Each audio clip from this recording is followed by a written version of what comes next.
So as you know class 9 में theorem था equal chords of circle subtends equal angle at the centre. So ये तीनों sides equal हैं, total angle 360 होता है, तो बेटा ये एंगल कितना हो जाएगा 120 डिग्री। ठीक, तो जब ये एंगल 120 डिग्री होगा तो ये ट्रायंगल का एरिया कैसे निकालेंगे, इसके लिए हम ट्रिग्नोमेट्री का यूज करेंगे, क्योंकि एरिया ऑफ ट्रायंगल का फॉर्मूला होता है 1/2 बेस इंटू हाइट। तो इसमें हमें ना बेस पता है ना हाइट पता है तो सिर्फ रेडियस पता है 32 सेंटीमीटर, ये तो पता है। सो कैसे करते हैं देखो, क्या करूंगा मैं यहां से एक परपेंडिकुलर ड्रा करूंगा, ड्रा परपेंडिकुलर, नाम दे दूंगा OM टू BC। ठीक, और ये 120 डिग्री है ये, और ये आइसोसेलेस ट्रायंगल हो गया क्योंकि इसके टू साइड्स इक्वल हैं, और जब किसी ट्रायंगल की टू साइड्स इक्वल होती है उसको हम आइसोसेलेस ट्रायंगल बोलते हैं।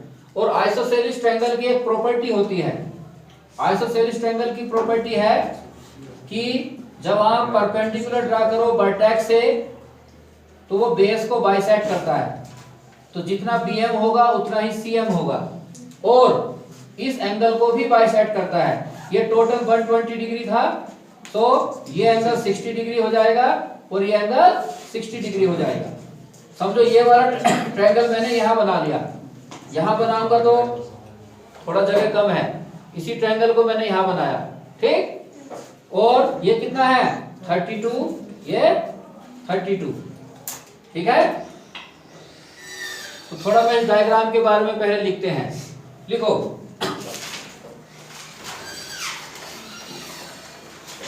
ठीक है, इन ट्रायंगल पहले लेट करो, late O be the center of circle,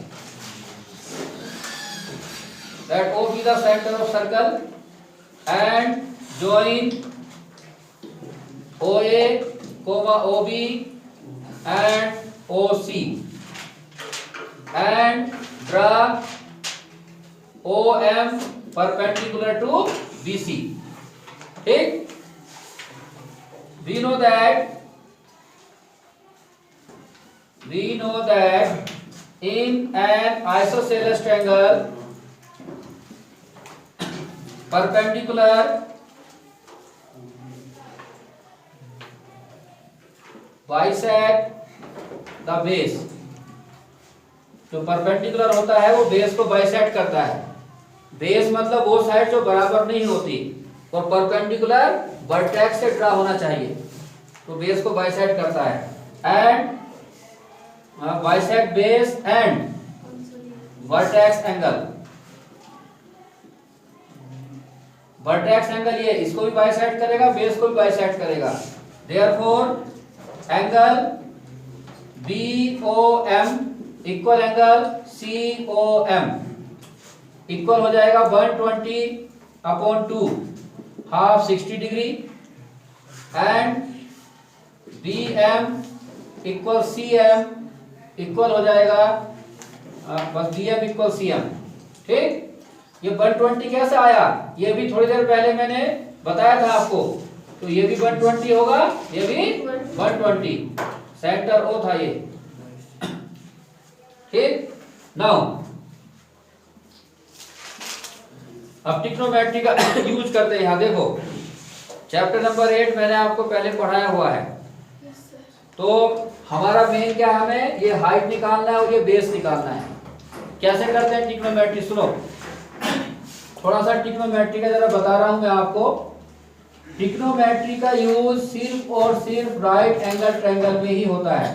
suppose ये राइट एंगल ट्रायंगल है PQR, ठीक, या PQR, मान लीजिए आप ये एंगल आपका थीटा है, एंगल R क्या है थीटा, तो 90 डिग्री के अपोजिट जो साइड होता है उसे हम कहते हैं हाइपोटेनियस। हमेशा सबसे बड़ा साइड हाइपोटेनियस होगा, जिस साइड पर ये एंगल बना है, और ये एक्यूट एंगल होना चाहिए, एक्यूट 90 से कम, तो इसको बोलते हैं बेस। और 90 इस एंगल के अपोजिट जो साइड है दैट इज कॉल्ड परपेंडिकुलर।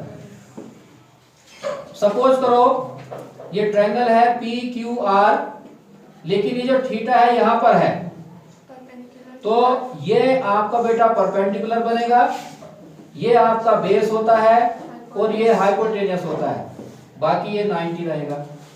ठीक, कहने का मतलब ये है परपेंडिकुलर और बेस दोनों चेंज हो जाते हैं, पोजीशन पे डिपेंड करता है कि एक्यूट एंगल कौन सा है आपका।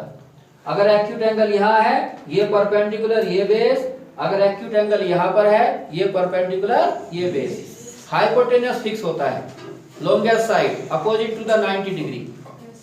ठीक, सो क्या होगा, अब कुछ फॉर्मूले होते हैं। एक होता है साइन थीटा, साइन थीटा का फॉर्मूला होता है perpendicular by hypotenuse, cos theta base upon hypotenuse, tan theta perpendicular by base, cot theta base, cot जो होता है tan का रेसिप्रोकल होता है, तो base upon perpendicular, sec theta ये कोस का रेसिप्रोकल होता है, hypotenuse by base, and cosec theta ये होता है साइन का रेसिप्रोकल, हाइपोटेनस बाय परपेंडिकुलर। ठीक, देखो इनका यूज सिर्फ और सिर्फ राइट एंगल ट्रायंगल में ही होता है।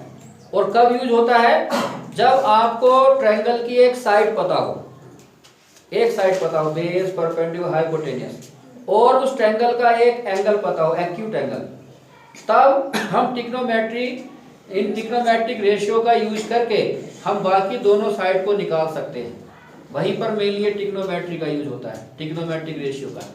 एक होता है पाइथागोरस थ्योरम, पाइथागोरस थ्योरम भी राइट एंगल ट्रायंगल में यूज होता है, उससे भी साइड ही निकलता है, लेकिन उसका यूज तब होता है जब ट्रायंगल की हमें दो साइड पता हो और तीसरा साइड निकालना हो, तो पाइथागोरस थ्योरम से निकल जाता है।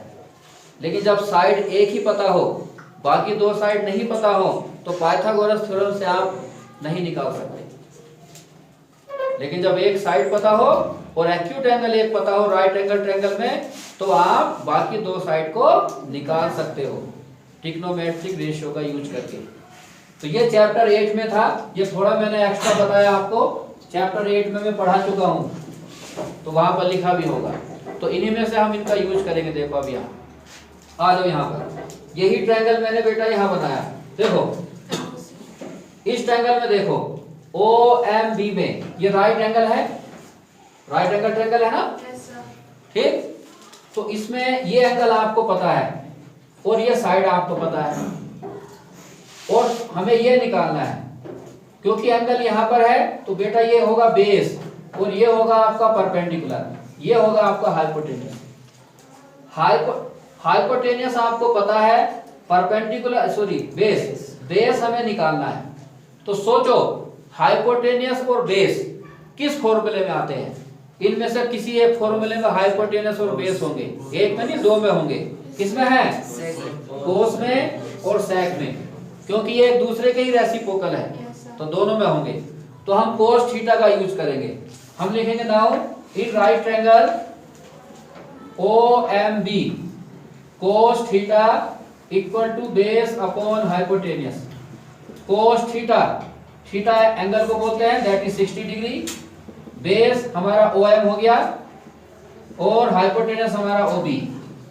कोस 60 का वैल्यू आपको याद होना चाहिए, 1/2 होता है, चैप्टर 8 में है।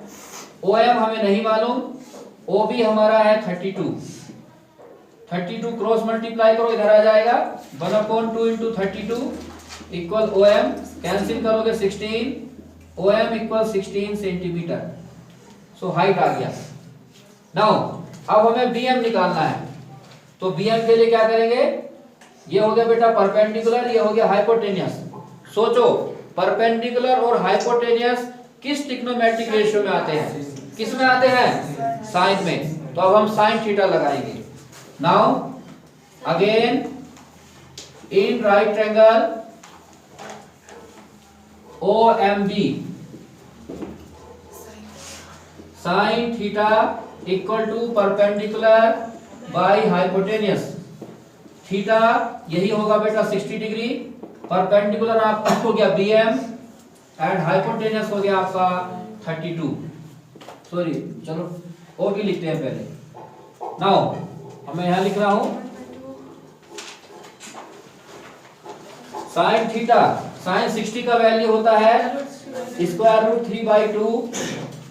BM हमें नहीं मालूम, O भी है 32, सो स्क्वायर रूट 3/2, 32 इस साइड आ जाएगा,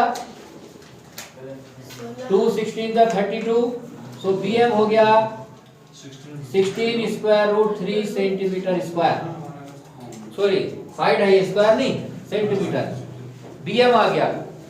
अब जैसे मैंने कहा था जितना BM होगा उतना ही CM होगा, therefore CM equal BM equal 16 root 3 centimetre. Now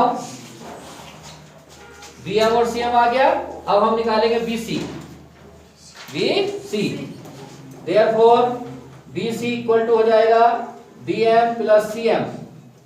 so BC हो गया BM 16 square root 3, CM 16 square root 3 plus करोगे तो 32 स्क्वायर रूट 3 सेंटीमीटर। ये हमारा BC आ गया। ठीक, तो हमारा BC बेस भी पता चल गया, OM हाइट भी पता चल गया। अब हम इस ट्रायंगल का एरिया निकाल सकते हैं। नाउ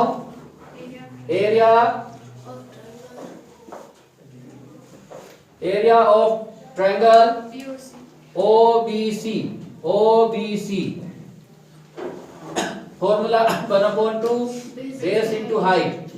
1/2 बेस हो गया BC, हाइट हो गया OM, सो 1/2 बेस हो गया 32 स्क्वायर रूट 3। या एक काम करें, इक्विलेटरल ट्रायंगल का साइड पता चल गया ना, तो सीधा निकाल दे, तो उसी से करते, थोड़ा छोटा हो जाएगा। ऐसे करूं, चलो ऐसे करते हैं। OM हो गया कितना, OM कहाँ था ये 16, 2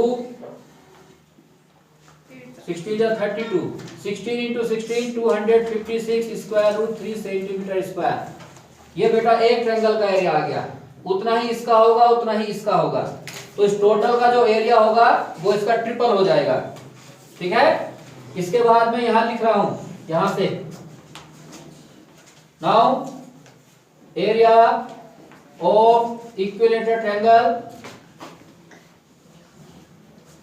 ABC equal to 3 multiply area of OBC।